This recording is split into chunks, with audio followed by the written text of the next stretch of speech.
Salve todo meu irmão, com a paz de Jesus, aquele que me ouve. Nós temos um tema nesta manhã sobre o perdão. Nós temos um texto aqui no livro de Mateus, capítulo 18, versículo 21, que fala sobre o credor incompassivo. A Bíblia vai trazer um relato que o rei chamou os seus devedores para fazer conta, e havia um dos servos que devia muito dinheiro, uma dívida impagável. Louvado seja o nome de Jesus. A ponto de ele perder a sua casa, a sua família, seus filhos, sua mulher, por causa da sua dívida, por não conseguir pagar. Todos teriam que ser presos para quitar aquela dívida. Mas o rei, por bondade e amor, perdoou aquela dívida. Assim também foi Jesus conosco. Nossa dívida era impagável, nosso pecado era tão sujo, nós pecamos tanto que a única maneira era o rei nos perdoar. E por intermédio de Cristo Jesus, ele nos perdoou. Porém, aquele homem, em vez de ter a mesma atitude com o seu companheiro, que lhe devia 100 denários, ele foi rude, ele foi grosseiro. Ele não agiu da mesma maneira com bondade, amor e misericórdia, mas ele mandou aquele homem ser preso.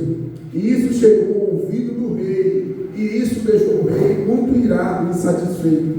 O rei mandou chamá-lo, e quando ele se apresentou ao rei, o rei questionou ele e disse: por que você não fez a mesma coisa que eu fiz? Por que você não usou de misericórdia com o seu companheiro, com o seu conservo? Por causa disso, ele foi lançado nas trevas, foi lançado naquela prisão, porque a sua dívida era impagável.